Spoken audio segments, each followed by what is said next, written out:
আমি তো রব্বুল আলামিন, কেন ভুলে গেছিস আমাকে? মা গাররাকা বিরাব্বিকাল কারীম, মা গাররাকা বিরাব্বিকাল কারীম। যারা 2 মিনিট ভালোবাসে তাদের জন্য তুই কলিজা কাইটা দেস, আর আমি যে 24 ঘন্টা তোরে ভালোবাসি, যত্ন নিই, আমার কথা কি তোর একবারও মনে পড়ে? একবারও কি মনে পড়ে না? এই তুই ভুলে যাবি ব্যস্ততার ভিতরে, সেজন্য আমি সিস্টেম করে দিয়েছি অন্তত 5 ওয়াক্তে 5 বার মুয়াজ্জিন যেন আজান দেয়। এই আজান শুনে যেন আমার কথাটা তুই একবার মনে হয়। সেই মুয়াজ্জিনের যদি ডাইরেক্ট হাইয়া আলাস সালাহ বলতো, তোর মনে হয়তো কোনো ঘাবড়া আসতো না, আকর্ষণ লাগতো না, তুই ভুলে যেতে পারস আমার নাম। তুই যেন জাহান্নামে না যাস, সেজন্য আমি আল্লাহু আকবার দিয়ে আজান শুরু করেছি, যেন তুই বুঝতে পারস মুয়াজ্জিন আমার পক্ষ থেকে তোকে ডাকতেছে। সুবহানাল্লাহ।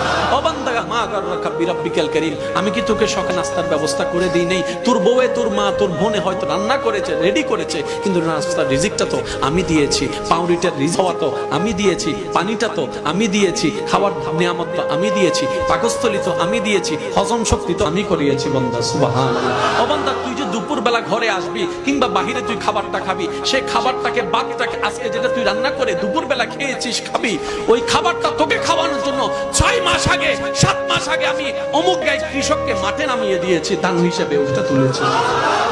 ও বান্দা, আমি কি তোর যত্ন নিন? তুই সবাইরে মনে রাখলি, শুধু আমাকেই ভুলে যাচ্ছিস, আমাকেই ভুলে যাচ্ছিস, আমাকে ভুলে যাচ্ছিস। বান্দা, আমি কি তোকে সর্বোচ্চ ভাসি নাই? আমি কি বলি নাই আলহামদুলিল্লাহ রাব্বিল আলামিন? আমি কি বলি নাই আর রহমানির রহিম? আমি কি বলি নাই না তুমি রহমাতিল্লাহ? বান্দারে মনে রাখবি, ইচ্ছাই হোক অনিচ্ছাই হোক, একদিন আমার কাছে তোর আসতেই হবে, আসতেই হবে। কুল্লু নাফসিন যায়িকাতুল মউতের মাধ্যমে আমার কাছে আসতে হবে। কিন্তু আমি চাই ওই আশা দিনের আসার আগে তুই স্বইচ্ছায় সজ্ঞানে সবকিছু সারেন্ডার করে আমি রবের দরবারে ঝুঁকে যা। একবার তওবা কর, একবার তওবা কর। পৃথিবীর গুনাহ এমন কেউ নেই মাফ করতে পারে, কিন্তু আমরা চাইলে সেই গুনাহ মাফ করে দিতে পারি।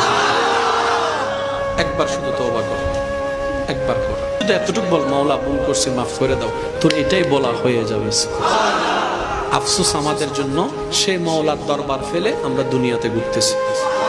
এবার বলেন তাদের, আমি কথাটা শুনি নাই, দোষ কাদের? আর একটা কথা মনে রাখবেন, আমাদের জীবনে যা দুঃখ কষ্ট, বেশিরভাগ দুঃখ কষ্টের জন্য আমরা নিজেরাই দায়ী। এখন অনেকেই জিনিসটা হয়তো মানতে চায়। এবার শুনেন, আমার আপনার আমাদের সবার বাঁচার জন্য গাছের দরকার আছে না নাই? জোরে বলে। পৃথিবী টিকে থাকার জন্য গাছের দরকার আছে না নাই? ঋতু ঠিক থাকার জন্য গাছের দরকার আছে না নাই? যেমন আমাদের এক সময় ছিল ঋতু, এখন কিন্তু 6 ঋতুর অস্তিত্ব দেখা যাচ্ছে না। কিছুদিন পর হয়তো 6 ঋতুর মধ্যে যা আছে এগুলো আর থাকবে না, হয়ে যাচ্ছে। এবার সেই গ্লোবাল ওয়ার্মিংকে আপনি যদি প্রশ্ন করেন বিজ্ঞানীদেরকে, এই পরিবর্তনের কারণটা কি, ওনারা কয়েকটা কারণ দেখাবে। তার মধ্যে একটা কারণ হচ্ছে আমরা বেশিরভাগ মানুষ গাছ কেটে ফেলছি। এবার বলেন, গাছ কি ফেরেশতাই কাটতেছে নাকি আমরা কাটতেছি? তাহলে আমাদের দোষের কারণে আমি সাজা পাচ্ছি। কিভাবে? আমি গাছ কাটলাম, আপনি সাজা পেয়েছেন, আপনি গাছ কেটেছেন, আমি সাজা পাচ্ছি। আমার কারণে আপনি দোষী, আপনার কারণে আমি দোষী। আমি কি বুঝাতে পারছি কথা? এখানে আল্লাহ দেন নাই, আল্লাহ পাক কষ্ট দেয় না, আমরা নিজেরাই কষ্টের কাছে যাই। যে আর একটু জোরে বলেন না। এই যেমন সুদের বিষয়টা আল্লাহ নিষেধ করার করেছেন, নবী নিষেধ করার করেছেন, আমরাই না যাচ্ছি। আর একটু বলেন, তা আমরাই আমাদের ক্ষতির কারণ, আমরাই আমাদের নষ্টের কারণ। কথা ঠিক কি না? ওই নষ্টটাকে শুধরানোর জন্য তওবার দরকার আছে। সেজন্য আমি সবার কাছে অনুরোধ করব, অন্তত রাত্রে একবার ঘুমানোর আগে ওযু করে শুবেন, মন দিল উজাড়ে রবের কাছে মাপ চাইবেন। এটা আমার একটা আবদার, যদি পারেন আপনারা করবেন। ওযু করে শুবেন, ঘুমানোর আগে কাজকর্ম শেষ করে মন দিল উজাড় করে, যেভাবে ভালো লাগে, শুয়ে পারেন, বসে পারেন, দাঁড়ায় পারেন, কোল বালিশ জড়ায় জোরে পারেন, কিংবা বালিশ চাপা দিয়ে পারেন, যেভাবে কান্না করবেন আর তওবা করবেন।